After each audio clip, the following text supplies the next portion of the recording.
Prions ensemble.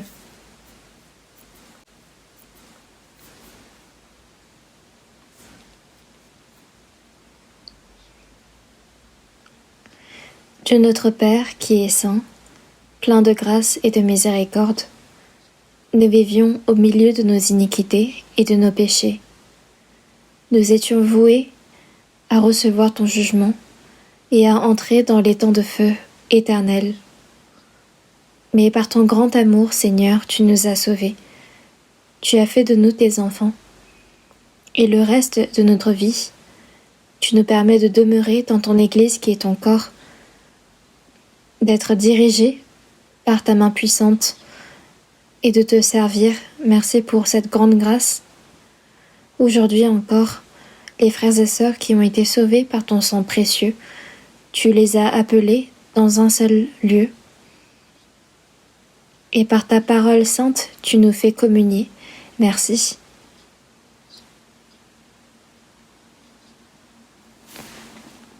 Le Seigneur, le Saint-Esprit, est au milieu de nous, et il nous remplit, chacun d'entre nous, par la parole dont nous avons besoin.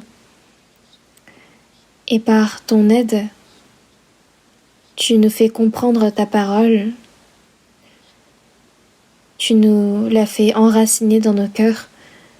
Aide-nous afin que cette parole puisse devenir notre force et notre courage. Élève chacun d'entre nous au-dessus de ta parole, afin que nous puissions marcher dans la vérité et qu'à travers nos vies transformées, ta lumière puisse être reflétée droitement dans ce monde. En ce moment se déroule la deuxième tournée de la retraite d'été.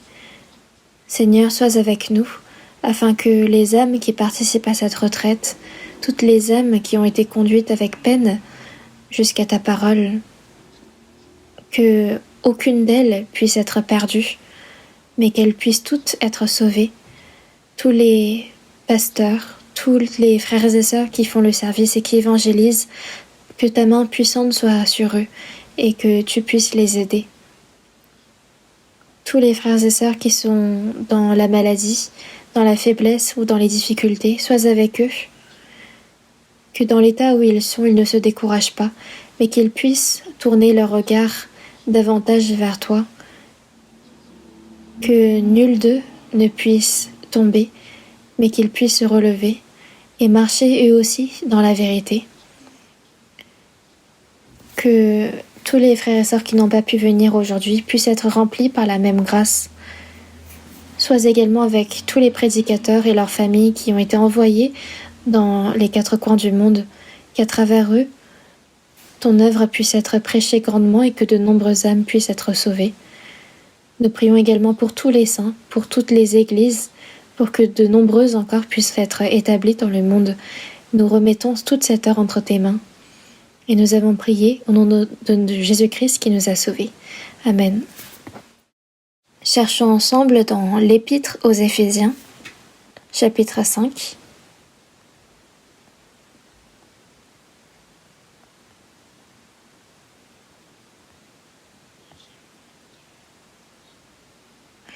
À partir du verset 22 jusqu'au verset 33, je vais lire.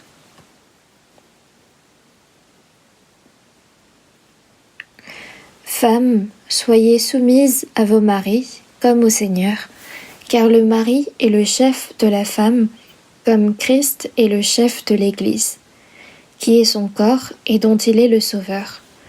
Or, de même que l'Église est soumise à Christ, les femmes aussi doivent l'être à leur mari en toutes choses. Maris, aimez vos femmes, comme Christ a aimé l'Église et s'est livré lui-même pour elle, afin de la sanctifier par la parole, après l'avoir purifiée par le baptême d'eau, afin de faire paraître devant lui cette Église glorieuse, sans tache, ni ride, ni rien de semblable, mais sainte et irrépréhensible. C'est ainsi que les maris doivent aimer leurs femmes comme leur propre corps. Celui qui aime sa femme s'aime lui-même. Car jamais personne n'a haï sa propre chair, mais il la nourrit et en prend soin, comme Christ le fait pour l'Église. parce que nous sommes membres de son corps. Versets 31 et 32, on lit ensemble « C'est pourquoi l'homme quittera son père et sa mère et s'attachera à sa femme, et les deux deviendront une seule chair. Ce mystère est grand, je dis cela par rapport à Christ et à l'Église.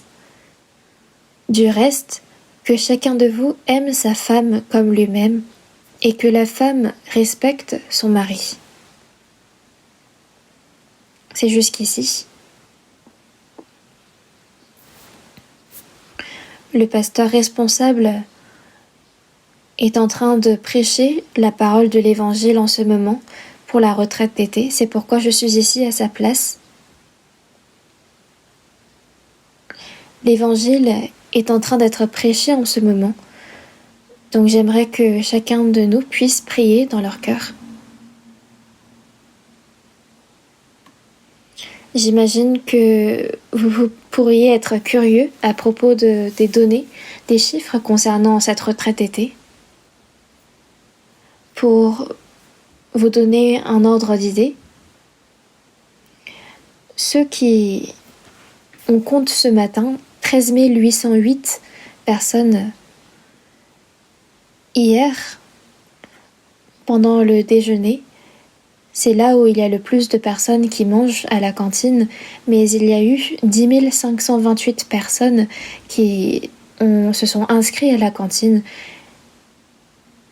Et c'est également un record qu'autant de personnes aient mangé à notre cantine. Donc on peut voir par là qu'il y a énormément de personnes qui portent intérêt à l'Évangile, beaucoup de personnes qui participent, donc c'est une très bonne nouvelle. Mais à chaque fois, on est quand même assez inquiet concernant le manque de place dans nos dortoirs. Donc aujourd'hui, on a lu ce passage qui rappelle les rôles et les statuts du mari et de la femme. Et dans le verset 32, il est dit, ce mystère est grand, je dis cela par rapport à Christ et à l'Église. C'est pourquoi le titre du sermon d'aujourd'hui, c'est le grand mystère que sont Christ et l'Église, c'est-à-dire le mari et la femme. C'est sur ces points que nous allons également réfléchir.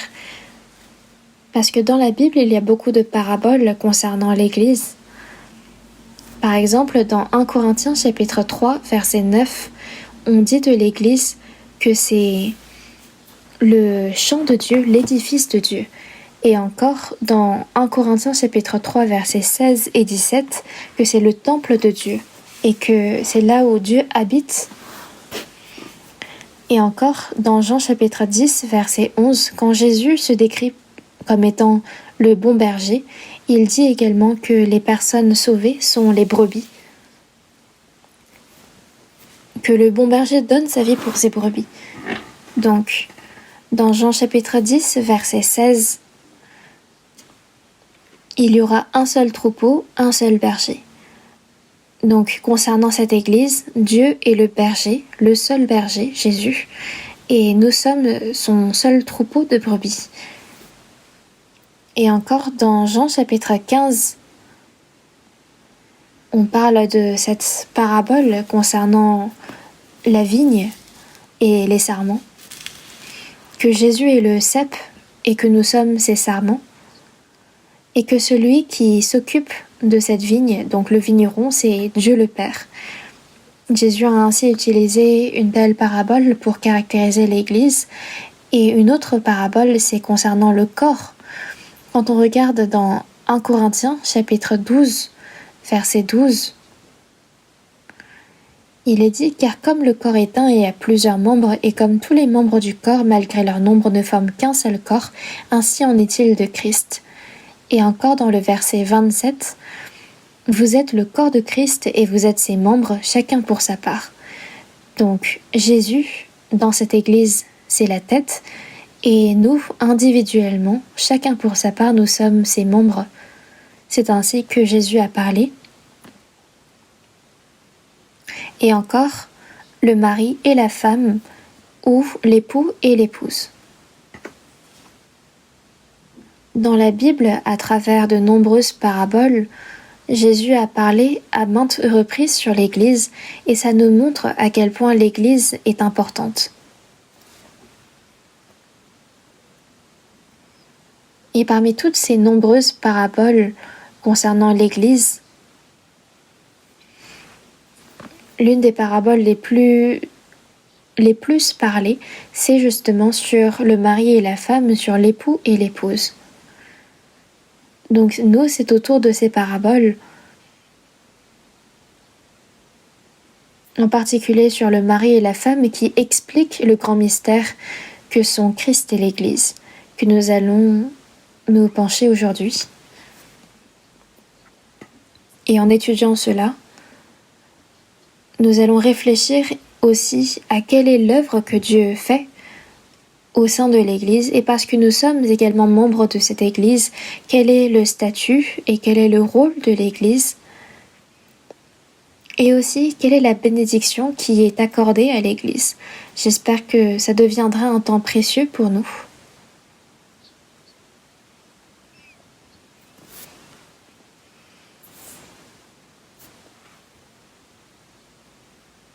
Il y a beaucoup de paroles qui parlent de la relation entre le mari et la femme, que ce soit depuis le tout début, lors de la création, quand Dieu a formé l'homme et la femme. Dieu nous révèle par cette relation entre le mari et la femme quel est le mystère de l'Église. Donc en marquant la page, on va aller en même temps à Genèse chapitre 1, verset 27.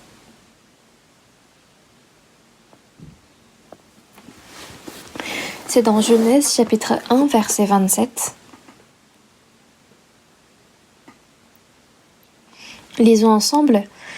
Dieu créa l'homme à son image, il le créa à l'image de Dieu, il créa l'homme et la femme. C'est jusqu'ici.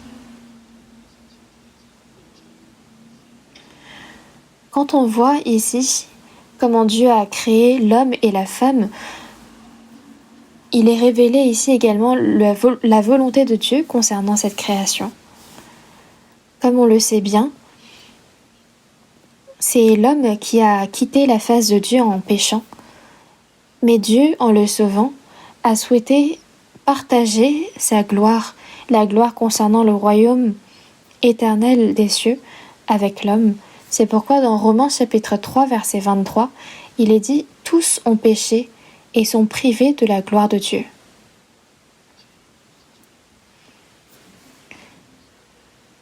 Au lieu de dire que tous ont péché et donc sont privés du royaume de Dieu, il est dit ils sont privés de la gloire de Dieu. Donc on peut comprendre par là que la raison pour laquelle Dieu a créé l'homme, c'est pour partager sa gloire avec lui. Puis quand il a créé l'homme, il a créé l'homme et la femme. On peut y voir le mystère, parce que quand Dieu a formé l'homme et la femme, l'homme ici représente Dieu, tandis que la femme représente l'homme qui est le partenaire d'amour de Dieu. Comme on le sait, dans 1 Jean chapitre 4 verset 8, il est dit que Dieu est amour. Mais il ne peut aimer s'il n'y a personne. Donc il y a forcément besoin d'un partenaire, d'un destinataire de son amour. Donc Dieu avait besoin d'un tel destinataire pour aimer.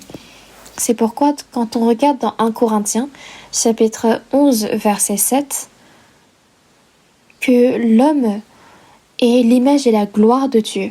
C'est pourquoi il ne doit pas se couvrir la tête, tandis que la femme est la gloire de l'homme.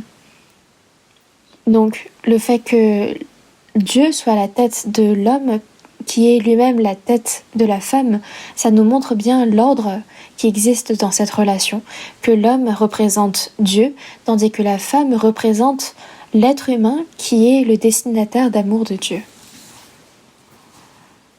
Donc Dieu a formé l'homme et la femme, et quand on passe dans le chapitre 2 de Genèse, on voit concrètement comment Dieu, qui a créé l'homme et la femme dans le chapitre 1 de Genèse,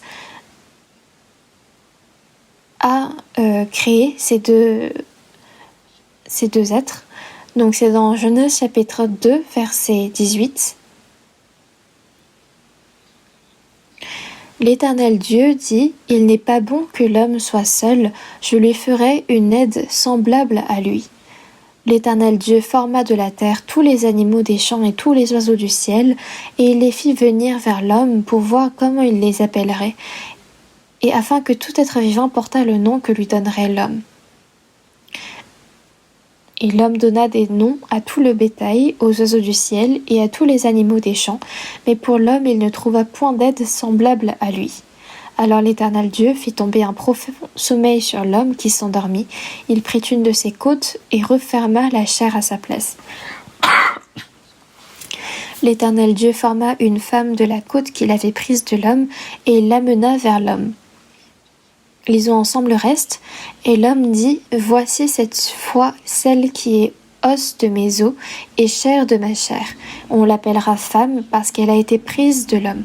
C'est pourquoi l'homme quittera son père et sa mère et s'attachera à sa femme et ils deviendront une seule chair. » L'homme et sa femme étaient tous deux nus et ils n'en avaient point honte. Depuis le début, Dieu était sûrement capable de créer l'homme et la femme en même temps. Mais pourquoi est-ce qu'il n'a pas créé l'homme et la femme en même temps et qu'il a créé seulement l'homme? Et qu'il a dit plus tard, il n'est pas bon que l'homme soit seul, je lui ferai une aide semblable à lui. Adam, qui a été placé dans le jardin d'Éden, avait justement ce droit de régner sur tous les êtres vivants qui étaient dans le jardin d'Éden.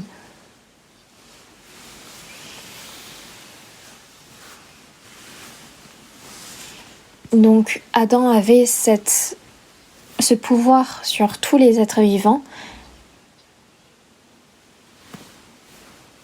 mais il n'avait personne pour aimer, et ça reflète bien comment Dieu a le pouvoir de faire toutes choses, mais qui n'avait personne, aucun destinataire pour son amour. Donc ça nous montre quel était son état originel. Et ensuite il est dit que l'homme donna des noms à tout le bétail, à tous les animaux, et ça nous montre à quel point il abondait en connaissances. L'homme a été formé à l'image de Dieu, et parce qu'il ressemblait Dieu en termes de moralité, en termes de spiritualité, il avait également ce discernement. Donc en donnant des noms à tous les animaux, il a vu qu'il y avait des pairs entre eux, et pourtant lui-même n'avait point d'aide semblable à lui. Donc il s'en est rendu compte, et Dieu aussi s'en est rendu compte, et il fit tomber un profond sommeil sur l'homme. C'est tellement profond que l'homme ne s'est pas rendu compte et n'a pas senti qu'une de ses côtes a été enlevée. Donc pratiquement mort, et Dieu a pris une de ses côtes et il a refermé la chair à sa place, et il forma une femme de la côte qu'il avait prise, puis il l'amena vers l'homme. C'est ainsi que l'homme et la femme ont été créés. Il est dit, c'est pourquoi l'homme quittera son père et sa femme et s'attachera à sa femme et ils deviendront une seule chair.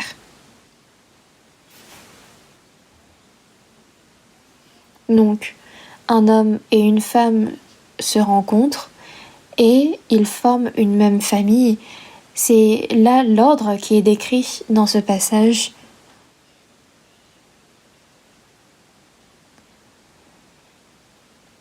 Donc on voit là qu'il y a un grand mystère très important qui est contenu dans ce passage.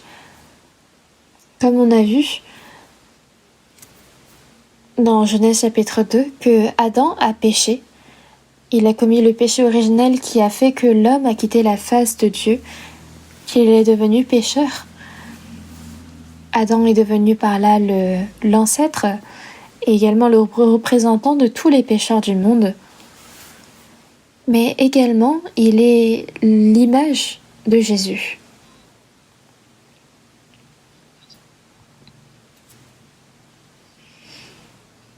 Dieu a endormi l'homme d'un profond sommeil et il a pris une de ses côtes par laquelle il a formé la femme, qui est devenue son partenaire d'amour.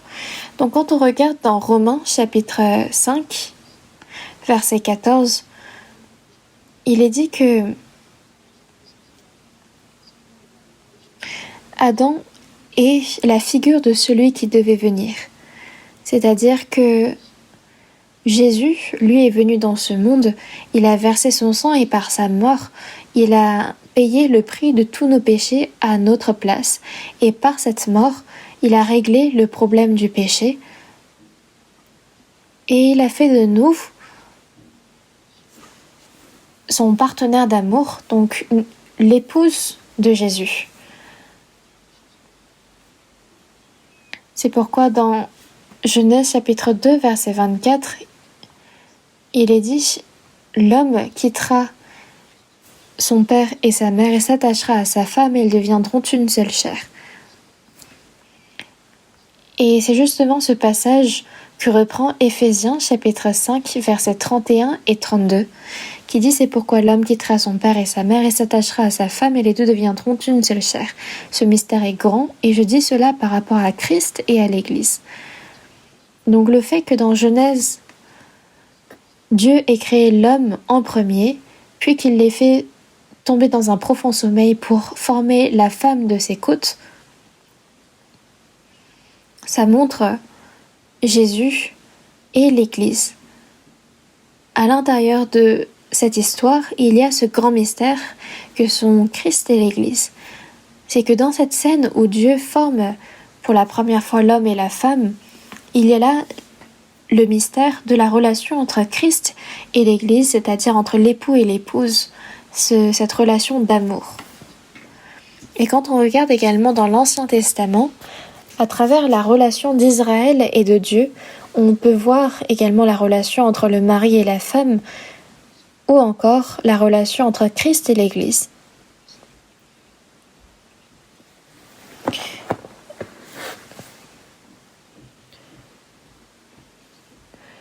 Donc, la relation de mari et de femme qui est la mieux représentée dans l'Ancien Testament, c'est cette relation entre Dieu et le peuple d'Israël. On va voir cela dans Éphésiens chapitre 54. Ésaïe chapitre 54.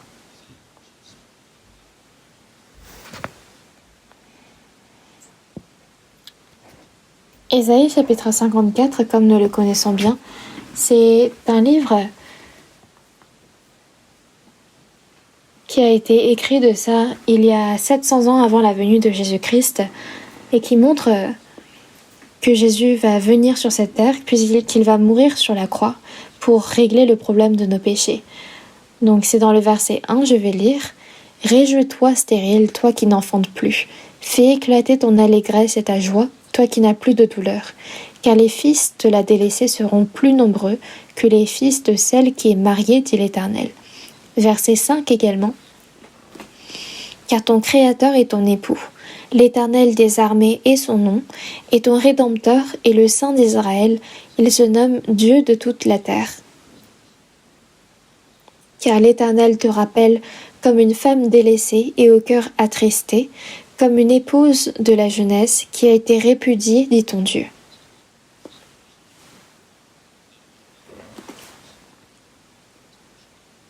Quelques instants je t'avais abandonné, mais avec une grande affection, je t'accueillerai.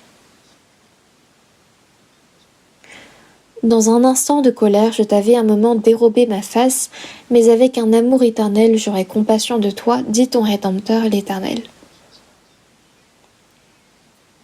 Le contenu d'Ésaïe chapitre 54, c'est quand Israël commettait de l'idolâtrie et par le péché d'avoir renié Jésus, il a été emmené captif à Babylone, puis ils ont été dispersés dans le monde entier. Mais parce que Dieu est l'époux d'Israël, il l'a rétabli à nouveau, il l'a fait multiplier de nouveau, il l'a rendu grand. C'est ce qu'il annonce en tout cas dans Ésaïe chapitre 54. Et quand on regarde le verset 1, Réjouis-toi, stérile, toi qui n'enfantes plus, toi qui n'as plus de douleur. Et on parle également de la femme délaissée. Donc cette femme stérile qui n'enfante plus, qui n'a plus de douleur et qui est délaissée.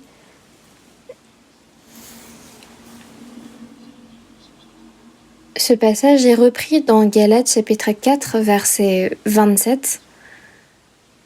Donc stérile, toi qui n'enfantes plus et qui n'a plus de douleur, ça fait référence à Israël. Et si on élargit encore plus cette comparaison, ça fait référence à l'Église qui appartient à Christ. Et encore la femme délaissée, ça fait référence à la plus puissante puissance de l'époque, c'est-à-dire Babylone, et également aux autres nations puissantes. Donc, dans ce verset, il est dit « Réjouis-toi, stérile, toi qui n'enfantes plus ». Et encore, toi qui n'as plus de douleur. Ça fait référence à la mère qui éprouve les douleurs de l'enfantement au moment de son travail pour faire naître son enfant. Et il est dit de cette femme « Fais éclater ton allégresse et ta joie ». À l'heure où ce livre a été écrit, Israël était en captivité à Babylone et il est dit à eux « Réjouis-toi, fais éclater ton allégresse et ta joie ». Donc c'est dans une situation où ils n'étaient pas en capacité d'être joyeux. Il est dit d'eux « Réjouis-toi, fais éclater ton allégresse et ta joie ». Pourquoi ? La première raison, c'est parce qu'il y a un mari. Dans le verset 5, il est dit « Car ton Créateur est ton époux ». Certes, à l'heure où ce passage est écrit, Israël était en captivité à Babylone, ils étaient en proie à de grandes souffrances, puis ils sont en train de souffrir parce qu'ils sont dispersés dans les 4 coins du monde. Et pourtant, qui est l'époux d'Israël ? C'est Dieu. Parce que l'époux existe, réjouis-toi. Puis la deuxième raison, c'est que certes, sur le moment présent, Israël est faible, plus faible que Babylone, et qu'il souffre parce qu'il est dispersé dans le monde. Mais quand Dieu va les rétablir, ils se multiplieront, ils auront de nombreux enfants et ils deviendront puissants. C'est pourquoi, en prévision de ce futur, fais éclater ton allégresse et ta joie. Et encore dans le verset 2, il est dit « Élargis l'espace de ta tente, qu'on déploie les couvertures de ta demeure. » Pourquoi ? Parce que quand Dieu va les rétablir, ils deviendront nombreux et puissants. C'est pourquoi quand on regarde Ésaïe chapitre 54, quand on voit les surnoms pour désigner Israël, il est dit femme. Et encore on parle d'enfants, les enfants de Dieu. Dans le verset 13, tous tes fils seront disciples de l'Éternel. Donc on a utilisé également le surnom fils pour désigner Israël.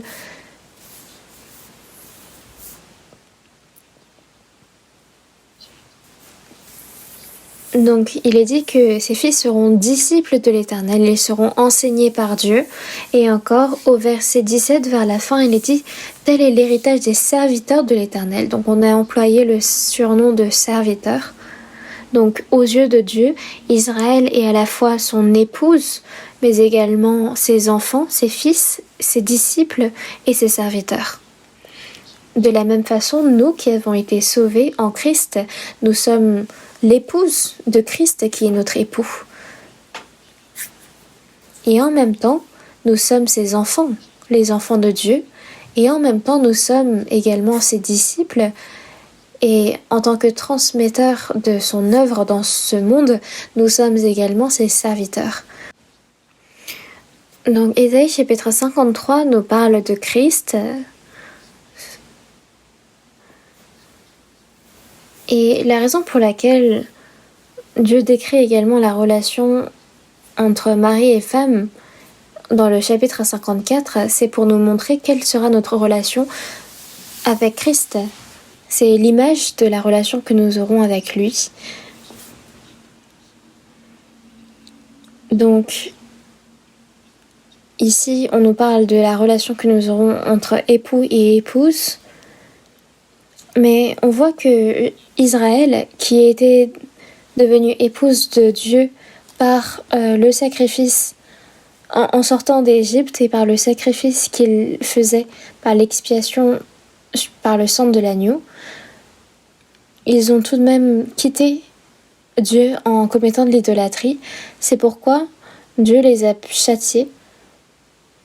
Et dans le verset 6, il est dit « L'Éternel te rappelle comme une femme délaissée et au cœur attristé. » Donc c'est ainsi qu'ils ont été délaissés, mais ce n'était pas éternellement parce qu'au verset 7, il est dit « Quelques instants je t'avais abandonné, mais avec une grande affection je t'accueillerai. » Donc il montre par là comment il va les rétablir, et dans le verset 9 et 10, il en sera pour moi comme des eaux de Noé. J'avais juré que les eaux de Noé ne se répandraient plus sur la terre.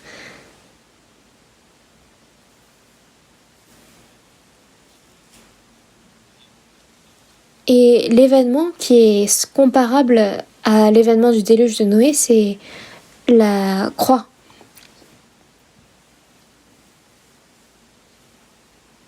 Comme Jésus qui est mort sur la croix et qui a fait cesser tout jugement concernant le péché. Et par là, il nous montre la réconciliation à tous ceux qui croient et qu'il ne va plus jamais délaisser ceux qui croient et qu'il va les faire d'eux les enfants de Dieu par sa promesse. C'est pourquoi dans le verset 10, « Mon amour ne s'éloignera point de toi et mon alliance de paix ne chancellera point. » Donc par la grande compassion et par l'éternelle miséricorde de Dieu, il nous a fait réconcilier et nous sommes devenus donc épouses et femmes de Christ. Puis par là, il va également accomplir le royaume de 1000 ans qui s'accomplira autour de Israël et de Jérusalem.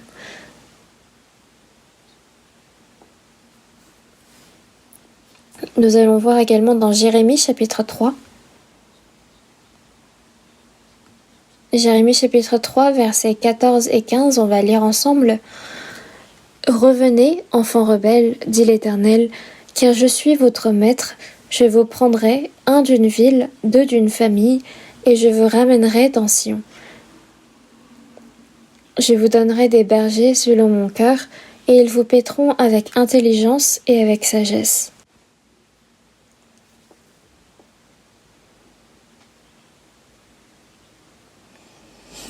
Il est dit ici « car je suis votre maître » à l'époque de Jérémie, parce qu'Israël a commis le péché de l'idolâtrie, ils ont été emmenés en captivité à Babylone, mais parce que Dieu est leur maître, c'est-à-dire leur mari, il les ramènerait à Sion et il leur donnera des bergers pour les paître avec intelligence et avec sagesse.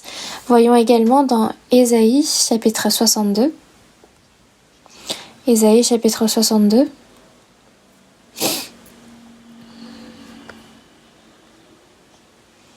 Ésaïe chapitre 62 verset 1.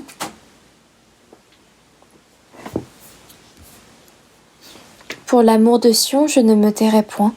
Pour l'amour de Jérusalem, je ne prendrai point de repos, jusqu'à ce que son salut paraisse comme l'aurore et sa délivrance comme un flambeau qui s'allume.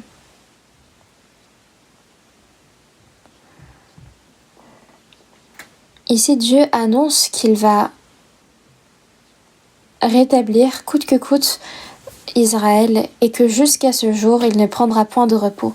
Et en continuation, lisons ensemble le verset 4.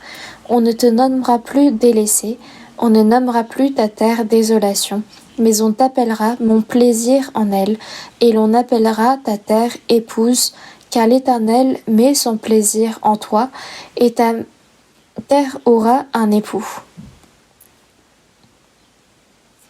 Quand vous allez dans notre centre de retraite, il y a une cafétéria nommée Epsiba. Donc ça s'inspire justement de ce verset, parce que Epsiba dans la version anglaise et dans la version coréenne signifie mon plaisir en elle. C'est mon plaisir est en elle, cette femme mariée, et la terre épouse, donc c'est de cela dont on parle. De la même façon, Israël, qui par son idolâtrie a été livré à des païens, Dieu va le rétablir, il va rétablir à la fois la nation mais également la terre. Et il est dit, on ne te nommera plus délaissé, on ne nommera plus ta terre désolation. Donc le fait qu'il l'ait appelé Epsiba, c'est que cette épouse qui a donc un mari, c'est en elle que son plaisir sera. Donc ça a une bonne signification. Et dans Psaume chapitre 16 verset 3, il est dit « Les saints qui sont dans le pays, les hommes pieux sont l'objet de toute mon affection. » Donc aux personnes qui reçoivent le salut, Dieu prend plaisir, et aux saints sauvés, Dieu prend plaisir. Et il en va de même pour toute relation entre Dieu et chrétien.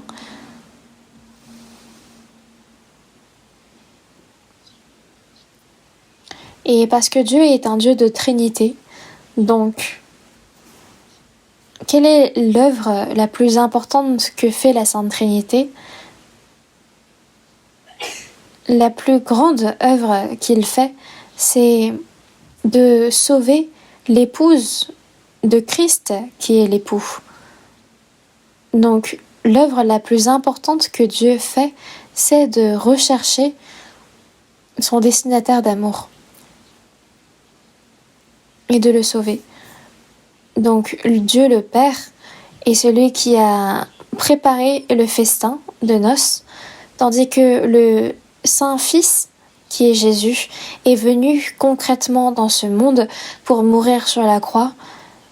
Il s'est fait nouer les pieds et les mains, puis il s'est fait percer le flanc. Et c'est à travers son sacrifice qu'il a accompli l'évangile. Et c'est ainsi qu'il a sauvé l'épouse. Donc il a préparé le chemin. Tandis que le Saint-Esprit, c'est celui qui annonce cet évangile qui a été fait par Dieu et par Jésus-Christ et qui sauve l'épouse. Donc l'œuvre opérée par la Sainte Trinité, c'est de chercher et de sauver leur épouse. Voyons ensemble dans Matthieu chapitre 22. On voit que Dieu le Saint-Père a déjà préparé le festin des noces. Voyons ensemble dans Matthieu chapitre 22, versets 1 et 2. Jésus, prenant la parole, leur parla de nouveau en parabole et dit « Lisons ensemble. Le royaume des cieux est semblable à un roi qui fit des noces pour son fils. » Ici, il est dit « Le royaume des cieux est semblable à un roi qui fit des noces pour son fils. » Donc, ce roi, c'est Dieu le Père. Son fils, c'est Jésus-Christ, le Saint-Fils.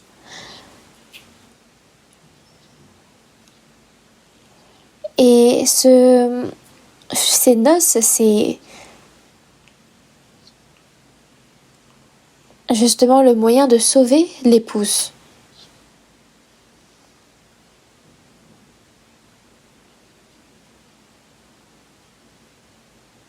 Donc on peut comprendre par là que le roi qui appelle ses serviteurs pour inviter son peuple aux noces de son fils, c'est donc de préparer le salut. Et encore, dans le verset 11, il est dit « Le roi entra pour voir ceux qui étaient à table et il aperçut là un homme qui n'avait pas revêtu un habit de noces. Il lui dit « Mon ami, comment es-tu entré ici sans avoir un habit de noces ?» Cet homme eut la bouche fermée. Alors le roi dit au serviteur, liez-lui les pieds et les mains et jetez-le dans les ténèbres du dehors où il aura des pleurs et des grincements de dents. Lisons ensemble le verset 14, car il y aura beaucoup d'appelés mais peu d'élus.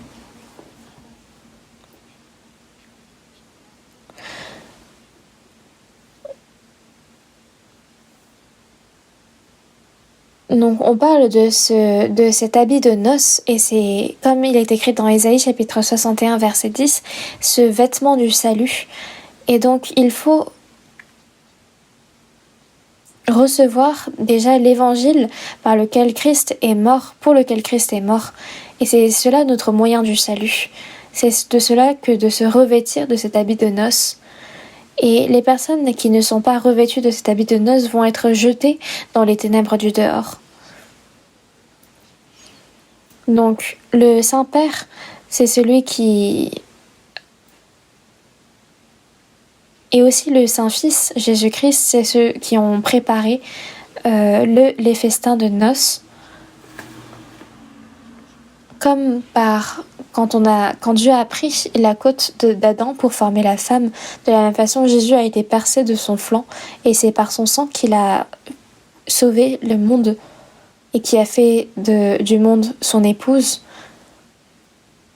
Et donc on va voir également dans Apocalypse chapitre 19 verset 9. Apocalypse chapitre 19 verset 9, lisons ensemble. Et l'ange me dit: écris, heureux ceux qui sont appelés au festin de noces de l'agneau.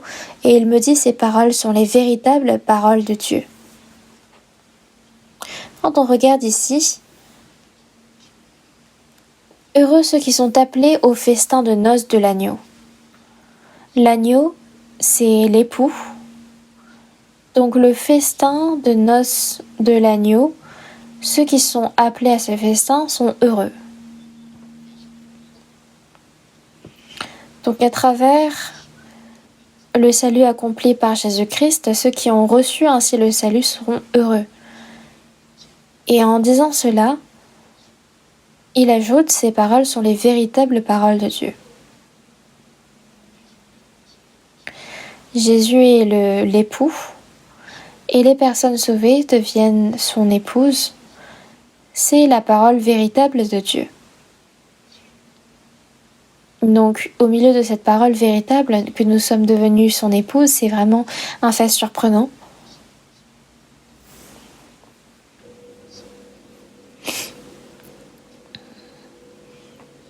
Donc, le Saint-Esprit, lui, qu'est-ce qu'il fait?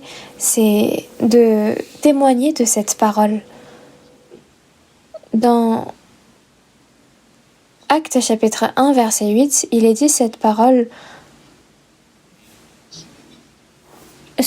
vous recevrez une puissance, le Saint-Esprit survenant sur vous, et vous serez mes témoins à Jérusalem, dans toute la Judée, dans la Samarie et jusqu'aux extrémités de la terre. On dit que le Saint-Esprit survient et ensuite on devient ses témoins.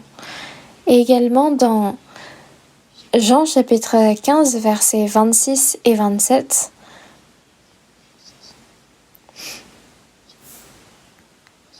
quand sera venu le Consolateur, que je vous enverrai de la part du Père, l'Esprit de vérité qui vient du Père, il rendra témoignage de moi, et vous aussi vous rendrez témoignage, parce que vous êtes avec moi dès le commencement.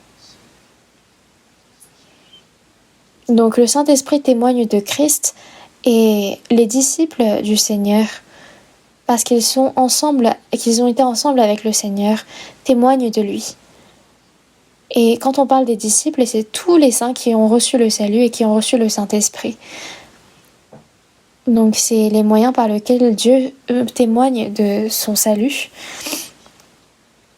Et c'est aussi ce qui est marqué dans 2 Corinthiens chapitre 11. Voyons ensemble dans 2 Corinthiens chapitre 11, versets 2 et 3. Lisons ensemble. Car je suis jaloux de vous d'une jalousie de Dieu, parce que je vous ai fiancés à un seul époux, pour vous présenter à Christ comme une vierge pure. Toutefois, de même que le serpent séduisit Ève par sa ruse, je crains que vos pensées ne se corrompent et ne se détournent de la simplicité à l'égard de Christ.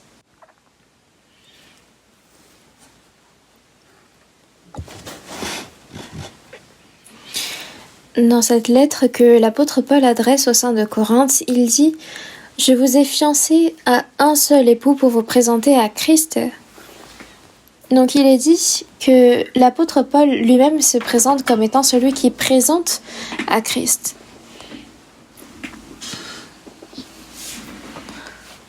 Donc c'est ainsi que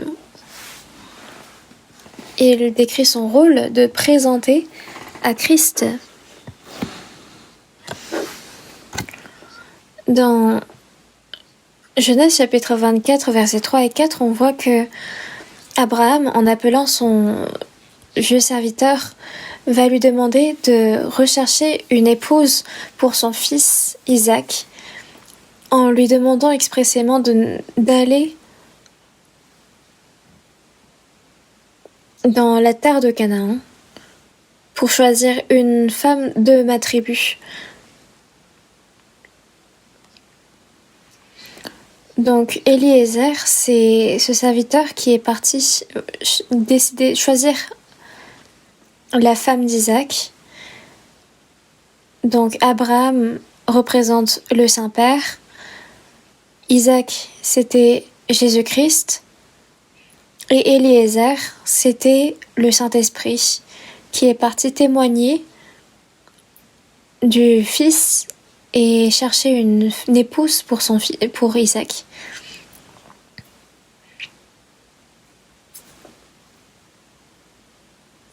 Voyons ensemble également dans Apocalypse chapitre 22, verset 17.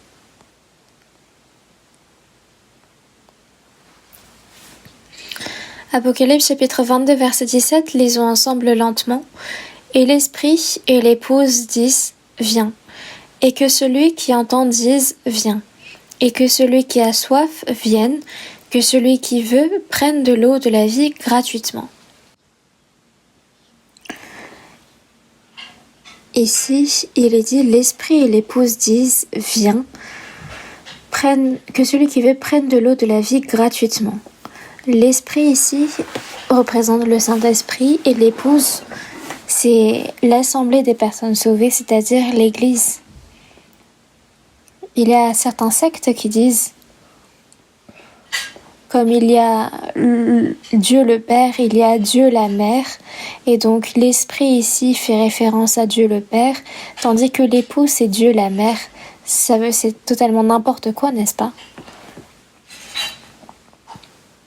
Donc ce que l'Esprit fait, c'est rendre témoignage de Christ, et l'une des plus importantes choses que fait l'Église, c'est de dire viens, c'est de proposer le séminaire biblique, de les inviter à écouter la parole. Que celui qui veut prenne de l'eau de la vie gratuitement, parce que Jésus a déjà accompli le salut, et ce gratuitement, et il ne reste plus qu'aux personnes de venir et de croire en ce fait. Nous, c'est en faisant cette œuvre que nous partons. Et il est dit également dans Jean chapitre 3 verset 29,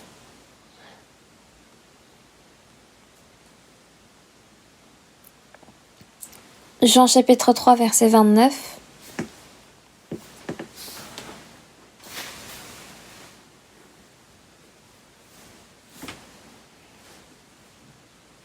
verset 29, lisons ensemble. Celui à qui appartient l'épouse, c'est l'époux, mais l'ami de l'époux qui se tient là et qui l'entend éprouve une grande joie à cause de la voix de l'époux. Aussi cette joie qui est la mienne est parfaite. Jean-Baptiste, en désignant Jésus, a dit à plusieurs reprises « Voici l'agneau de Dieu qui ôte le péché du monde ». Et en recevant un tel témoignage, beaucoup de personnes sont allées voir Jésus.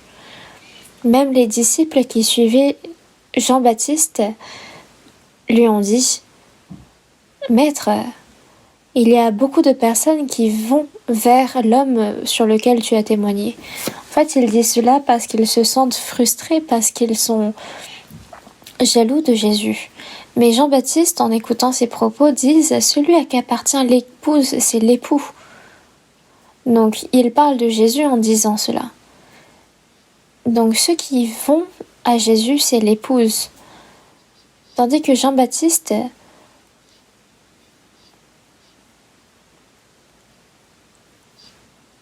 se dit être l'ami de l'époux qui se tient là et qui l'entend et qui éprouve une grande joie à cause de la voix de l'époux à qui l'épouse va. Donc c'est la même chose, par exemple, quand notre ami se marie. Quand on assiste à son mariage, on est à la fois heureux et on espère que le couple vivra heureux longtemps. C'est la même chose. nous éprouvons une grande joie à cause de la voix de l'époux. Aussi cette joie qui est la mienne est parfaite. Donc l'œuvre la plus grande que la Sainte Trinité opère, c'est de sauver l'épouse.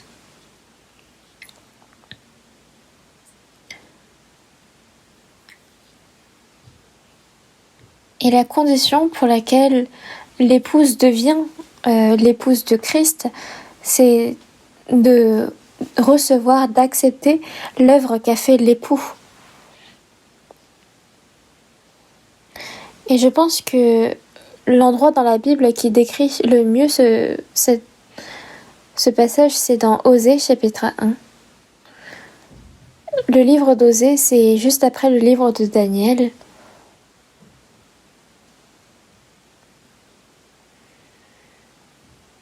Osée chapitre 1.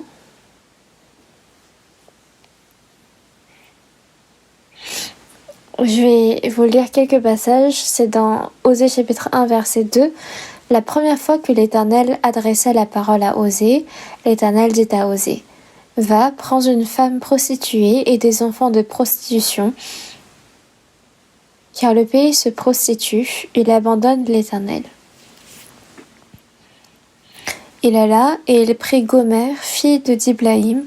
Elle conçut et lui enfanta un fils. Et l'Éternel lui dit: Appelle-le du nom de Jezréel, car encore un peu de temps, et je châtierai la maison de Jéhu pour le sang versé à Jezréel. Je mettrai fin au royaume de la maison d'Israël. Verset 6. Elle conçut de nouveau et enfanta une fille, et l'Éternel dit à Osée: Donne-lui le nom de Lo-Rushama, car je n'aurai plus pitié de la maison d'Israël, je ne lui pardonnerai plus. Et on passe au verset 8. Elle sevra Lo-Rushama, puis elle conçut et enfanta un fils. Et l'Éternel dit: Donne-lui le nom de Lo-Ami, car vous n'êtes pas mon peuple et je ne suis pas votre Dieu.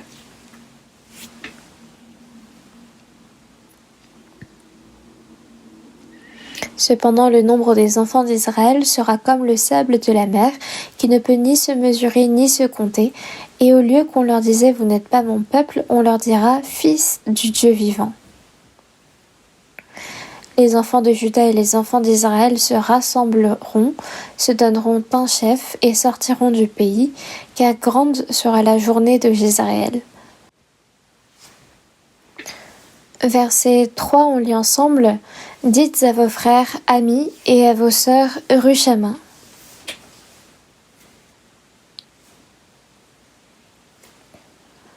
Dans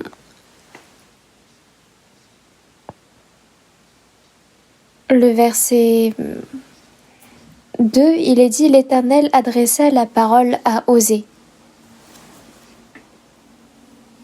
Donc ici, plutôt que de dire que Dieu a dit une parole à Osée pour qu'il la transmette, c'est que à travers la vie d'Osée, Dieu s'est révélé.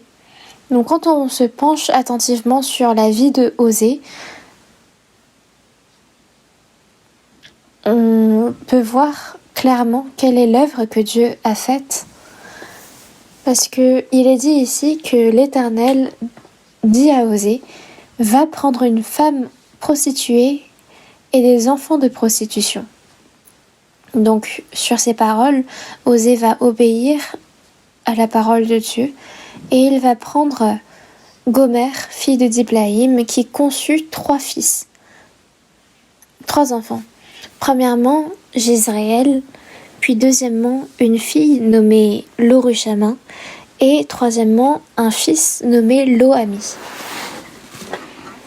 Donc, Osée, c'est l'ombre de Dieu, tandis que la femme prostituée Gomère et les 3 enfants nés de Gomère, non seulement ils représentent Israël, mais également tous les pécheurs nés d'Adam.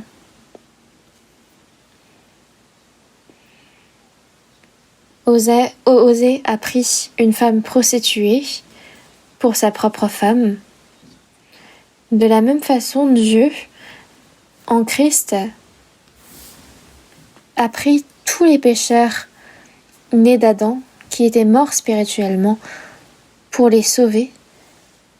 Donc, on voit par là que Osée est bien l'ombre de Jésus. Osée qui a pris cette femme prostituée. Nous avions quitté la face de Dieu, le Créateur, et nous nous sommes prostitués dans nos péchés. C'est pour cela que quand on regarde dans Jacques chapitre 4, verset 4, il est dit « Adultères que vous êtes, ne savez-vous pas que l'amour du monde est inimitié contre Dieu ?» Donc spirituellement, si on quitte la face de Dieu et qu'on se donne à d'autres choses et qu'on les place devant Dieu, c'est de cela dont on parle quand on dit qu'on commet de l'idolâtrie. Et pareil pour Osée qui a pris cette femme prostituée. C'est Christ qui nous a pris pour être ses destinataires d'amour. Puis ils ont eu 3 enfants, n'est-ce pas? La première, c'était Jezréel, puis le deuxième, Lo-Rushama, et le troisième, Lo-Ami.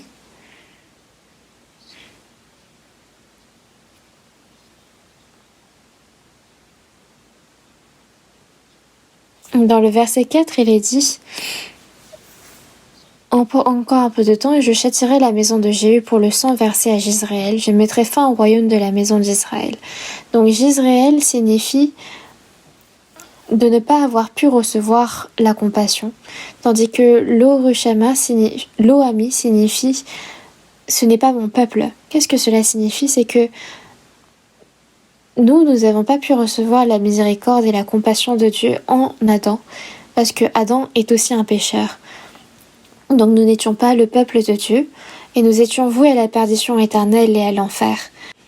Mais quand on regarde dans le verset 2, Osée chapitre 2, verset 2, « Car grande sera la journée de Jezréel, dites à vos frères amis et à vos sœurs Rushama. » C'est que Christ, en nous sauvant, il nous montre comment il a multiplié le nombre des enfants d'Israël comme le sable de la mer. On disait d'eux, vous n'êtes pas mon peuple, et on leur dira, fils du Dieu vivant. Donc à travers la vie d'Osée, qui a pris pour femme Gomère, et à travers leurs 3 enfants, Dieu nous a révélé quelle est l'œuvre qu'il va faire pour nous. Nous, au final, on était des personnes sans aucune valeur, qui n'étaient pas dignes. Mais nous qui n'étions pas dignes, Dieu nous a appelés pour être ses partenaires d'amour. Nous qui étions des idolâtres spirituels, des adultères spirituels. Et pourtant, Dieu nous a pris, et il nous a pris pour être son épouse. C'est un fait surprenant, et dans le chapitre 3 également, il nous dit Osée chapitre 3, verset 1 au verset 3, lisons ensemble. « L'Éternel me dit, va encore, et aime une femme aimée d'un amant et adultère. Aime-la comme l'Éternel aime les enfants d'Israël qui se tournent vers d'autres dieux et qui aiment les gâteaux de raisin. Je l'achetai pour 15 cycles d'argent, un omer d'orge et un létec d'orge. Et je lui dis, reste longtemps pour moi, ne te livre pas à la prostitution, ne sois à aucun homme, et je serai de même envers toi. »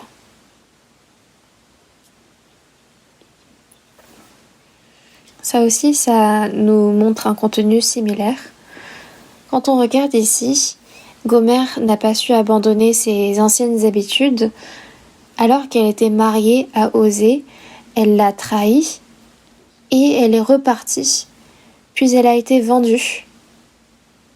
Et elle recommence ce qu'elle faisait auparavant. Et qu'est-ce que Dieu dit? Va encore et aime une femme aimée d'un amant et adultère. Ne l'abandonne pas, ne la rejette pas parce qu'elle a fait cela, mais va encore et aime ta femme. Accepte-la de nouveau pour être ton partenaire d'amour.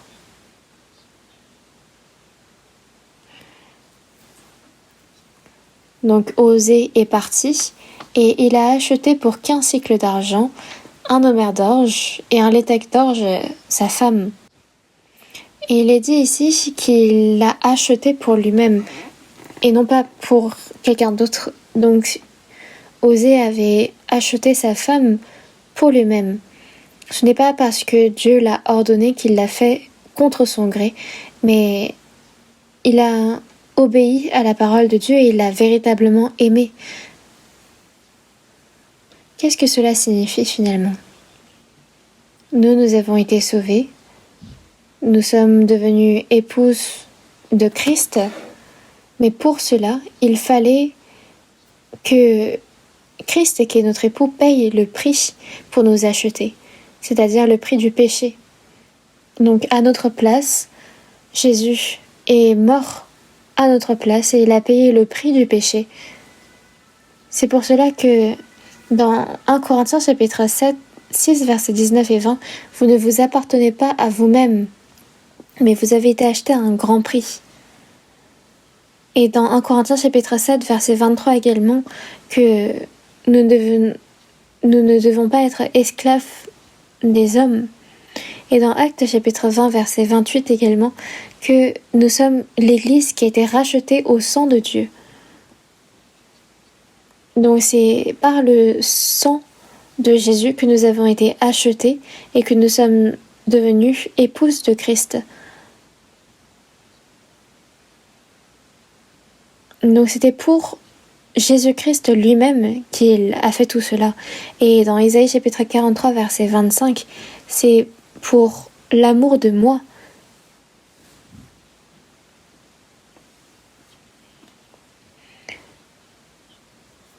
Donc nous, qu'est-ce qu'il faut que l'on fasse? C'est comme Osée qui a dit à Gomer, « Reste longtemps pour moi, ne te livre pas à la prostitution, ne sois à aucun homme, et je serai de même envers toi. » Donc si nous avons été acceptés pour être l'épouse de Christ, et que nous le sommes réellement devenus, alors il faut que nous gardions ce statut et que nous demeurons proches de lui. Pourquoi? Parce que Christ, qui est devenu notre époux, a fait de même pour moi. Il a payé le prix pour nous racheter et il nous montre son amour inchangé. Et parce que Osée ne peut que vivre que des dizaines d'années, il dit « Reste longtemps pour moi ». Mais nous sommes devenus l'épouse éternelle de Christ. Voyons voir dans Osée chapitre 2, versets 19 et 20.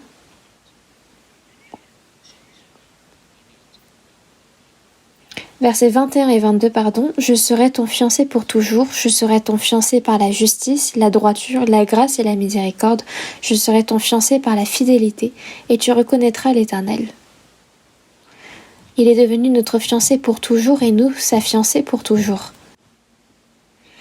Et quand on voit ici dans le verset 21, on dit « Je serai ton fiancé par la justice, la droiture, la grâce et la miséricorde et la fidélité ». Mais les deux principales, c'est l'amour et la justice.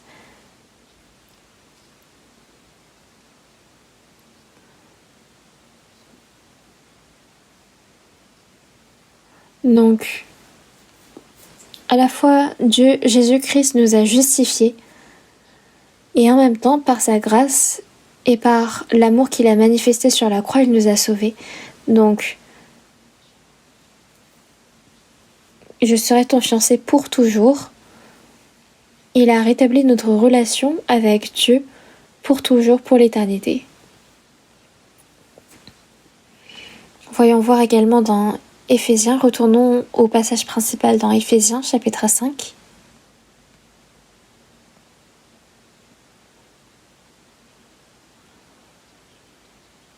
Versets 31-32, lisons ensemble. « C'est pourquoi l'homme quittera son père et sa mère et s'attachera à sa femme, et les deux deviendront une seule chair. Ce mystère est grand, je dis cela par rapport à Christ et à l'Église. » C'est pour cela que dans une même famille, le mari et la femme expliquent le grand mystère que sont Christ et l'Église. C'est un mystère qui est révélé depuis la Genèse, et qui est là tout le long de l'Ancien Testament et qui caractérise notre relation avec Dieu, cette relation spirituelle qui est un grand mystère. Et parce que la relation de mari et de femme explique bien la relation entre Christ et l'Église, il n'est que évident pour nous de comprendre petit à petit quelle est cette relation en vivant réellement cette relation.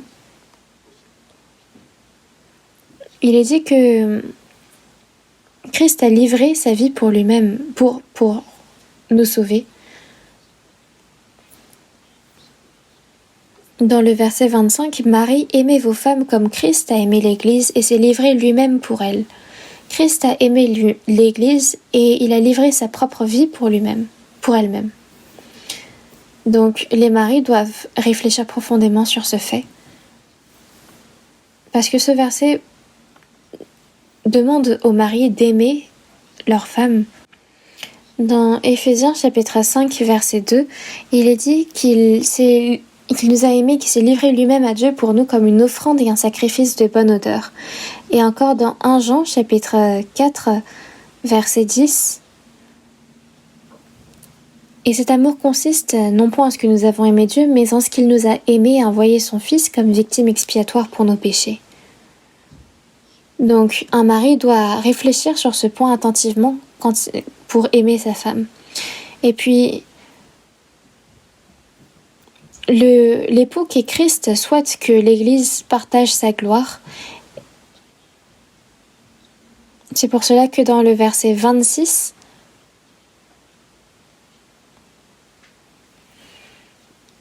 afin de la sanctifier par la parole, après l'avoir purifiée par le baptême d'eau, afin de faire paraître devant lui cette Église glorieuse, sans tache ni ride, ni rien de semblable, mais sainte et irrépréhensible. Par exemple, un habit qui est ridé, donc qui a des plis, ce n'est pas beau à voir. Donc, il faut que l'habit soit lisse pour que ce soit confortable à porter. Et de la même façon, l'épouse de Dieu, ne doit pas avoir de rides, ne doit pas avoir de taches.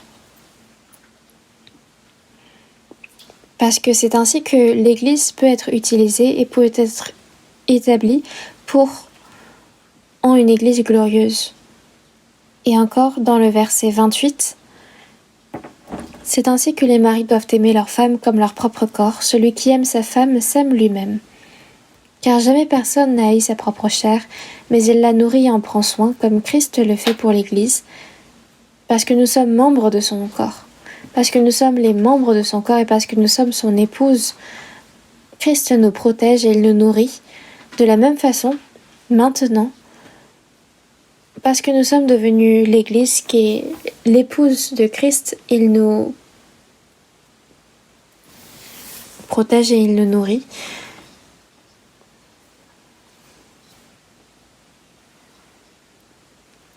Donc, pas besoin que les femmes écoutent attentivement ce passage, mais les maris, en tout cas, il faut que vous le sachiez. De la même façon que Christ a nourri et a protégé et prend soin de l'Église qui est son épouse, Dieu souhaite que vous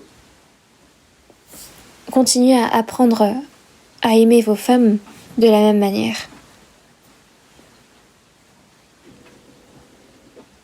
Donc, verset 22.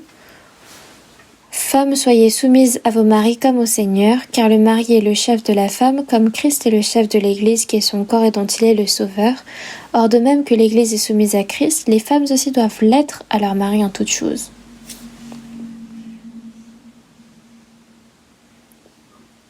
La responsabilité de l'Église, c'est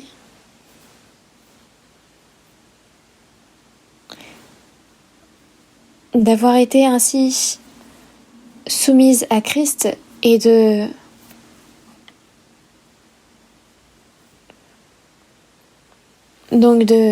poursuivre toutes les tâches qui lui ont été confiées. Et sur ce point, c'est les femmes qui doivent réfléchir profondément là-dessus. C'est ainsi qu'une famille en Christ puisse s'établir.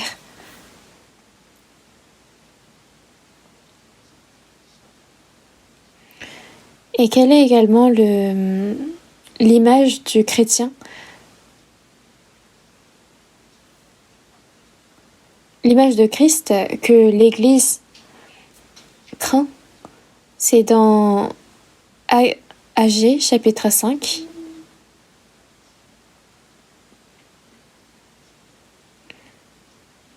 Ah non, Cantique des Cantiques, chapitre 5, verset 9.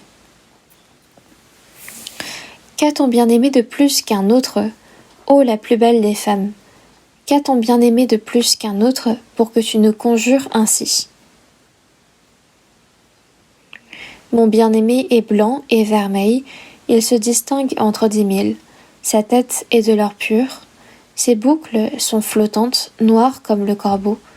Ses yeux sont comme des colombes au bord des ruisseaux, se baignant dans le lait, reposant au sein de l'abondance.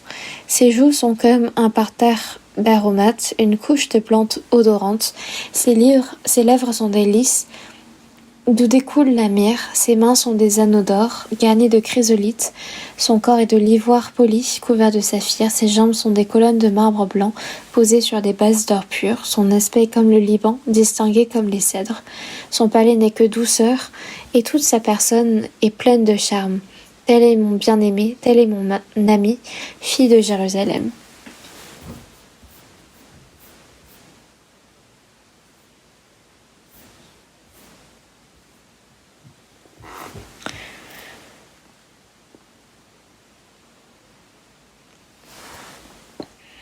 Ici, les filles de Jérusalem demandent à la femme sulamite « Qu'est-ce que ton mari a de meilleur que les autres ?»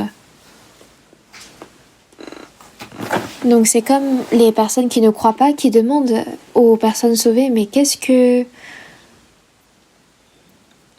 Christ a de bien à t'offrir ?»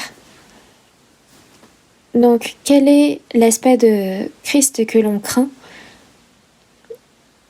C'est dans le verset 10. Mon bien-aimé est blanc et vermeil, il se distingue entre 10 000. C'est par son sang et aussi par sa sainteté. Blanc, c'est sa nature, parce qu'il est pur et saint, et vermeil, c'est son action, ce qu'il a fait pour nous, c'est son sacrifice par son sang. Et ensuite, on parle de sa tête, de ses boucles, de ses yeux, de ses joues, de ses jambes. Donc on voit que tout son corps, tout son être en entier est plein de charme. Sa tête est de l'or pur. Sa tête ne change pas et ça montre également sa puissance. Il a une puissance qui est inchangée. Ses boucles sont flottantes, c'est noir comme le corbeau. Les boucles qui sont noires montrent qu'il est plein de force.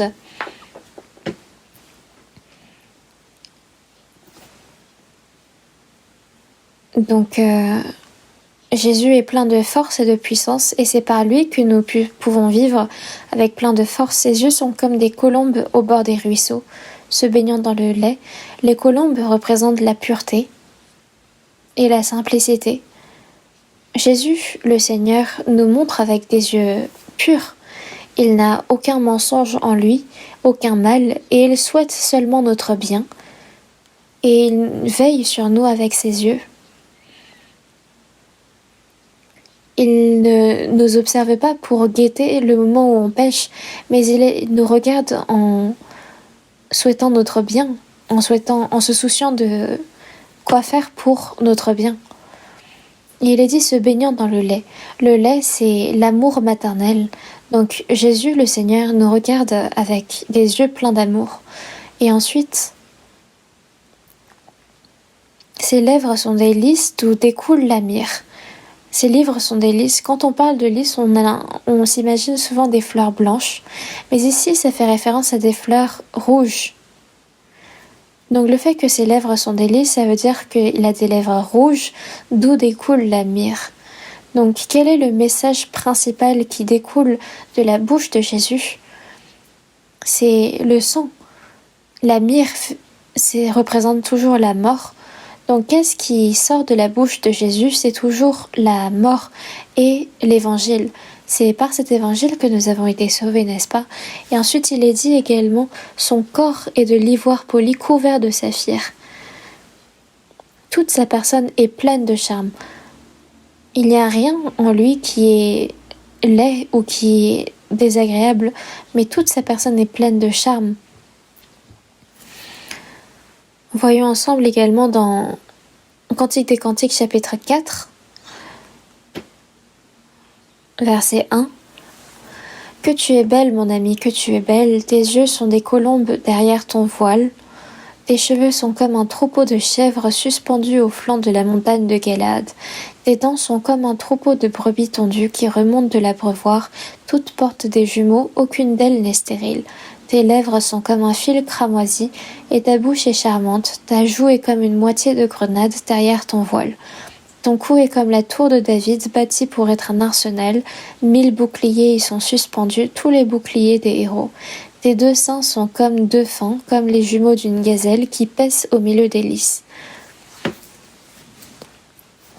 Quand on regarde Cantique des Cantiques, chapitre 3, on voit que l'époux est monté sur son char et il arrive devant l'épouse. C'est comme l'époux qui acclame l'arrivée de son épouse pour se marier. Et ça nous montre à quel point le Seigneur, qui est notre époux, est heureux d'accueillir son épouse. Il est dit que tu es belle, mon ami, que tu es belle. C'est ce que Dieu dit à notre égard. Dans la Bible, toutes les femmes, toutes les épouses qui apparaissent dans la Bible sont belles. Ève est belle. Voici la chair de ma chair, l'os de mes os. Et également Sarah. Même à 90 ans, il était dit qu'elle était belle. La femme d'Isaac, Rebecca, était extrêmement belle également. Rachel, la femme de Jacob, pour l'obtenir et se marier à elle, Jacob a dû travailler 14 ans gratuitement pour se marier avec elle. Ça montre à quel point Rachel était belle. Et c'est ainsi que Dieu nous regarde, que tu es belle, mon ami, que tu es belle. Et aussi, tes yeux sont des colombes. Les colombes représentent la pureté et la simplicité. Donc, nous, quand nous regardons Christ, nous le regardons avec des yeux sans mensonge. Dieu qui nous a sauvés, qui est notre sauveur, notre aide. Si nous le regardons avec de tels yeux, pleins d'innocence, imaginez à quel point Dieu serait heureux vis-à-vis de nous. Tes cheveux sont comme un troupeau de chèvres suspendus au flanc de la montagne de Galaad. Les chèvres s'alignent sur une longue ligne. Et donc les cheveux qui sont longs signifient en général l'obéissance dans la Bible. Tes dents sont comme un troupeau de brebis tondues qui remontent de l'abreuvoir. C'est que les dents sont bien enracinées et donc ça permet justement de bien mâcher les aliments et donc de bien se nourrir. Donc une personne qui mange bien, qui se nourrit bien de la parole et qui la digère bien, c'est l'aspect d'une épouse en qui Dieu prend plaisir. Ensuite au verset 3, tes lèvres sont comme un fil cramoisi. Qu'est-ce que doit sortir de la bouche d'un chrétien sauvé? C'est l'évangile basé sur le sang de Christ. Donc dans chacun de ces versets, on voit à quoi ressemble Christ, qui est l'époux de l'Église, et à quoi doit ressembler l'Église, qui est l'épouse de Christ. Ton cou est comme la tour de David bâtie pour être un arsenal, 1000 boucliers sont suspendus, tous les boucliers des héros. Le cou désigne en général la fermeté de la volonté. Donc quand un chrétien sauvé garde sa foi ferme dans ce monde et ne recule pas devant les difficultés et qu'ils continuent de garder la foi, alors ça fait plaisir au Seigneur. Donc nous devons un peu réfléchir à qui est le Seigneur, en qui nous devons avoir craindre, et qui est l'épouse, l'aspect de l'épouse dont le Seigneur prend plaisir. Donc, quand nous réfléchissons à ces choses, nous arriverons à avoir une foi plus ferme et à ressembler davantage à l'aspect de l'épouse qui fait plaisir au Seigneur. Et ensuite, pour finir, quand on va dans la fin de l'histoire de l'humanité, on voit qu'il y a ce jugement qui va juger toute l'iniquité. Et le fait qu'il y a cette bénédiction que l'époux qui est Christ réserve à l'Église, on va voir dans Apocalypse chapitre 19. Apocalypse chapitre 19, versets 2 et 3, je vais lire. Parce que ces jugements sont véritables et justes, car il a jugé la grande prostituée qui corrompait la terre par son impudicité, et il a vengé le sang de ses serviteurs en leur redemandant de sa main. Et ils dirent une seconde fois Alléluia, et sa fumée monte au siècle des siècles. Verset 7. Réjouissons-nous et soyons dans l'allégresse, et donnons-lui gloire, car les noces de l'agneau sont venues, et son épouse s'est préparée. Et il lui a été donné de se revêtir d'un fin lin éclatant, pur, car le fin lin ce sont les œuvres justes des saints. Et l'ange me dit, écris, heureux ceux qui sont appelés au festin de noces de l'agneau. Et il me dit, ces paroles sont les véritables paroles de Dieu. Et je tombai à ses pieds pour l'adorer, mais il me dit, garde-toi de le faire, je suis ton compagnon de service et celui de tes frères qui ont le témoignage de Jésus. Adore Dieu, car le témoignage de Jésus est l'esprit de la prophétie. Jusqu'ici, quand on regarde dans Apocalypse chapitre 19, on voit qu'au verset 7, il y a ce jeune agneau qui apparaît, et au verset 2, la grande prostituée.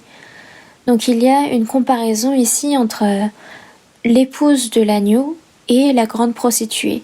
Dans Apocalypse chapitre 17 et 18, on voit la grande prostituée et le jugement qui attend cette grande prostituée, tandis que Apocalypse chapitre 19 décrit la bénédiction qui sera attribuée à l'épouse de l'agneau. Donc c'est pour cela que Apocalypse chapitre 19 est important, d'autant plus qu'il est marqué à la toute fin de la Bible. Et le châtiment éternel que recevra la grande prostituée est inscrit dans le verset 2 et 3. Ici, au verset 3, on voit les saints qui disent Alléluia et ils louent Dieu. Mais pourquoi ? Ils sont en train de louer le jugement de la grande prostituée. Et pourquoi est-ce qu'ils louent ce jugement ? C'est parce que juger cette prostituée, c'est que Dieu donne satisfaction à la plainte des personnes sauvées qui ont versé leur sang. Donc ici, il est dit car il a jugé la grande prostituée qui corrompait la terre par son impudicité, il a vengé le sang de ses serviteurs en le redemandant de sa main. Au siècle des siècles. Donc, c'est une rétribution, un jugement éternel. Mais qu'est-ce que cette grande prostituée désigne ? C'est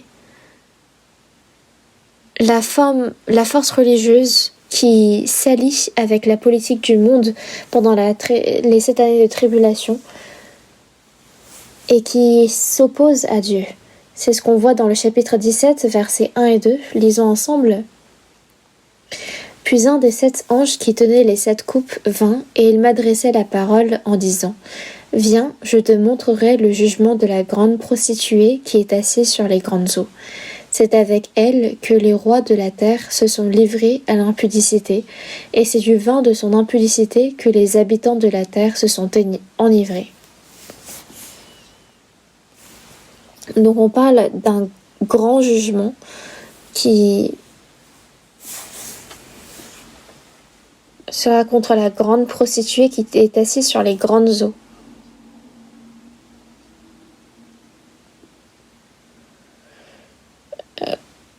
Vous pouvez ne pas le savoir parce qu'on n'y prête pas beaucoup attention, mais il y a un mouvement d'unification des religions qui est en cours. C'est le Conseil œcuménique des Églises qui dit « Les chemins sont différents, mais la destination est une seule ». C'est absurde parce que si les chemins sont différents, comment les destinations peuvent-elles être la même? Donc, quand il y aura les 7 années de tribulation, il y aura une alliance politique. Et il est dit, les rois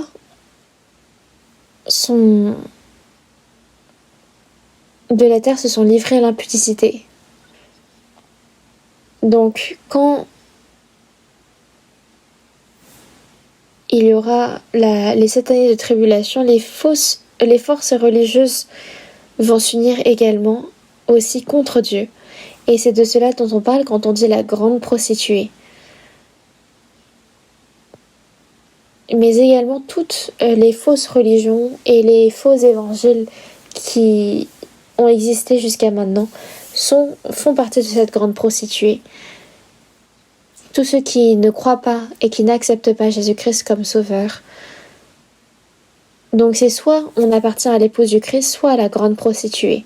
Et au verset 6, il est dit « Et je vis cette femme ivre du sang des saints et du sang des témoins de Jésus. Et en la voyant, je fus saisie d'un grand étonnement. » C'est que beaucoup de sang a été versé, que ce soit de la main des Romains qui ont crucifié Jésus et qui ont fait verser le sang de Jésus, mais également tout le sang des apôtres, des saints, des nombreux chrétiens dans l'histoire des églises. Et lors de cette année de tribulation, le sang des Juifs qui croient les 144 000 vont verser leur sang. Donc on dit bien que la grande prostituée a été ivre de sang. Voyons également dans Apocalypse chapitre 18 verset 24, lisons ensemble. Et parce qu'on a trouvé chez elle le sang des prophètes et des saints de tous ceux qui ont été égorgés sur la terre. Donc le sang des prophètes, le sang des saints, le sang de tous ceux qui ont été égorgés sur la terre. Donc la grande prostituée ne désigne pas seulement les religions qui apparaissent lors des 7 années de tribulation, mais aussi toutes les fausses religions dans l'histoire de l'Église. Tous ceux qui n'ont pas cru, tous ceux qui prêchent un autre Jésus, un autre esprit, un autre évangile sont inclus. Et Dieu va juger cela. C'est pourquoi il est dit, sa fumée monte au siècle des siècles. C'est un jugement éternel. Et les saints sauvés doivent se distinguer complètement de ces religions qui ne croient pas. Nous devons nous distinguer. Lisons également dans Apocalypse chapitre 18 verset 4. Et j'entendis du ciel une autre voix qui disait « Sortez du milieu d'elle, mon peuple, afin que vous ne participiez point à ses péchés, et que vous n'ayez point de part à ses fléaux. » Donc ça veut dire qu'il ne faut pas y participer, il faut complètement s'en séparer. C'est pourquoi dans Apocalypse chapitre 17, 18, 19 versets 2 et 3, on parle de ce jugement et du châtiment éternel que recevra la grande prostituée. Pourquoi ? C'est parce que dans l'histoire des églises, il y a de nombreux chrétiens qui ont versé leur sang et Dieu va rendre justice pour cela. En même temps, c'est la bénédiction des personnes qui croient. Dans le chapitre 19, verset 6, j'entendis comme une voix d'une foule nombreuse, comme un bruit de grosses eaux et comme un bruit de fort tonnerre. C'est Apocalypse chapitre 19, verset 6. Et j'entendis comme une voix d'une foule nombreuse, comme un bruit de grosses eaux et comme un bruit de fort tonnerre, disant « Alléluia, car le Seigneur notre Dieu Tout-Puissant est entré dans son règne. » Et verset 7. « Réjouissons-nous et soyons dans l'allégresse et donnons-le gloire, car les noces de l'agneau sont venues et son épouse s'est préparée. »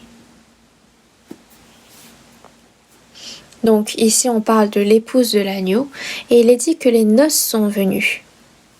Pourquoi a-t-on dit de Jésus qu'il est l'agneau ? La seule condition pour devenir l'épouse de l'agneau, c'est de recevoir cet agneau. L'agneau, c'est l'offrande par laquelle Jésus est mort sur la croix. Voici l'agneau de Dieu qui ôte le péché du monde. Jésus, pour moi, pour mes péchés, a été crucifié sur la croix comme sacrifice d'expiation. Il faut juste le recevoir. Et si nous recevons le fait que Dieu est notre sacrifice d'expiation, alors nous devenons son épouse. Là où Jésus a été caractérisé comme l'agneau le plus souvent dans la Bible, c'est dans l'Apocalypse. Dans l'Apocalypse, si on compte, Jésus est décrit comme étant l'agneau 27 fois. Combien de fois ? C'est le plus grand nombre. C'est dans le dernier livre de la Bible qu'on a mis l'accent sur Jésus comme étant l'agneau de Dieu. La seule condition pour devenir l'épouse de Christ, l'époux, c'est d'accepter Jésus comme étant l'agneau. Il faut l'accepter comme étant mon sauveur. Et il est dit, les noces de l'agneau sont venues. Qu'est-ce que signifie ce terme ? C'est que le temps promis est arrivé.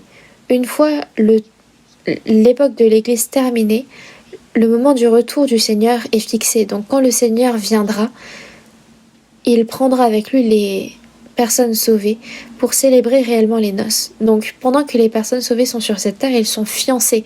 Le mariage, c'est là-haut. Donc sur cette terre, on est une vierge pure et dans l'avenir, on deviendra l'épouse de l'agneau. C'est pourquoi l'apôtre Paul a dit « Je vous ai fiancé à un seul époux pour vous présenter à Christ comme une vierge pure » dans 2 Corinthiens chapitre 11 verset 2. Sur cette terre, on est dans l'état d'une vierge pure qui attend le mariage, tandis que le mariage se célèbre là-haut. Dans la vie d'une personne sur cette terre, quel est le jour le plus joyeux ? C'est le jour du mariage, n'est-ce pas ?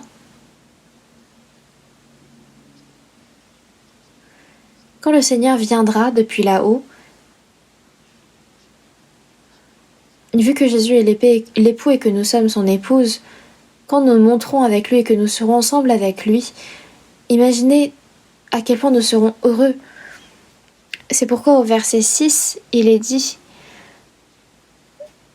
Et j'ai entendu comme une voix d'une foule nombreuse, comme un bruit de grosses eaux et comme un bruit de fort tonnerre, disant Alléluia. Pourquoi tant de bruit ? C'est parce que nous sommes autant heureux. »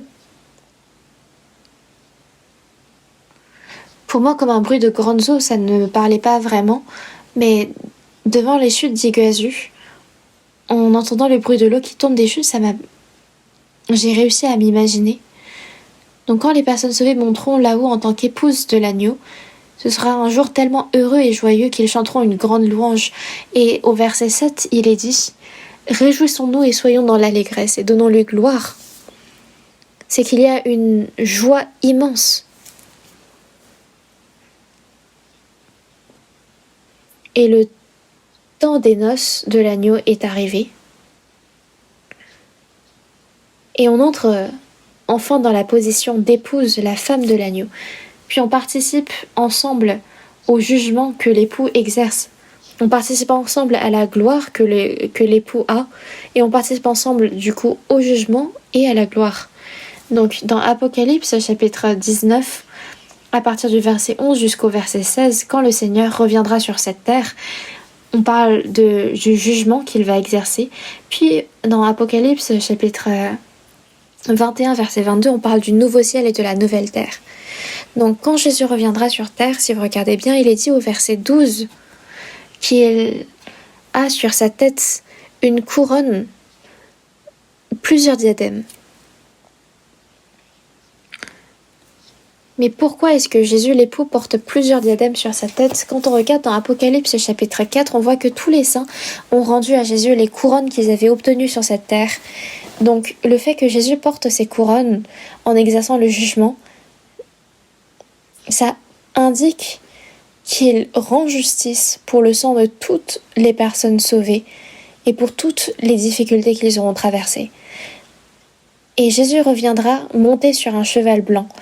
De la même façon, les saints sauvés monteront avec lui sur des chevaux blancs. C'est ce qui est marqué dans Apocalypse chapitre 19, verset 14. Les armées qui sont dans le ciel le suivaient sur des chevaux blancs, revêtus d'un fin lin blanc pur. Les armées ici font référence aux personnes sauvées, et on participe ensemble à sa gloire, et on entre ensemble avec lui dans le royaume des cieux. Donc nous, en tant qu'épouses de l'agneau, comment devons-nous vivre ? Simplement, entre l'époux et l'épouse de l'agneau, le destin est partagé.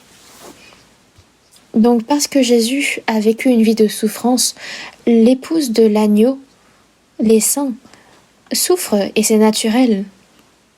C'est parce qu'il a la souffrance qu'il aura plus tard la gloire. Parce que Jésus a souffert sur la croix qu'il a eu la gloire de la résurrection, puis la gloire du royaume des cieux. Par exemple, David a souffert, puis il est entré dans la gloire. Mais la femme de David, Michal, qui est l'ombre de l'Église et des saints, n'a pas reçu la gloire quand David l'a reçue. Pourquoi ? C'est parce qu'elle n'avait pas participé à la souffrance de David. Quand David était en train de souffrir, Michal, elle, s'est mariée à un autre homme nommé Palti. Plus tard, quand David est devenu roi, il l'a fait revenir et il l'a remise à sa position d'épouse, mais elle n'a pas obtenu la gloire. Pourquoi ? Parce qu'il n'a pas participé ensemble à sa souffrance. Donc si je suis vraiment l'épouse de Christ, je dois souffrir avec lui.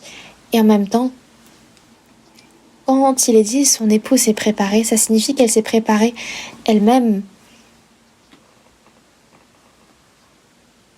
Donc, nous, le reste de notre vie sur cette terre, c'est le temps de préparation à nous parer devant le Seigneur. Donc qu'est-ce que l'Église ? C'est comme une sorte de salle d'attente pour la mariée. C'est comme un salon de coiffure. Chaque fois que nous nous rassemblons, nous devons parer notre cœur et notre pensée par la parole. Et ce petit à petit, vu que nous sommes l'épouse du Christ, en tant qu'épouse, nous devrions nous tenir devant le Seigneur, l'époux, et nous ne devons pas être vêtus de vêtements sales. Le Seigneur nous a sauvés et il nous a revêtus de la justice.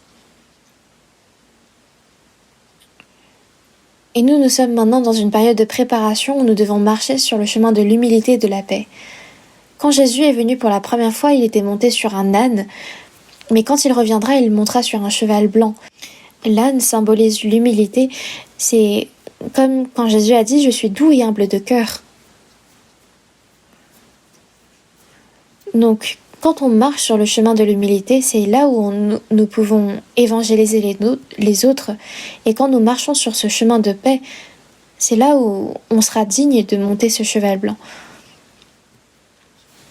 Voyons également dans Apocalypse chapitre 19, verset 5.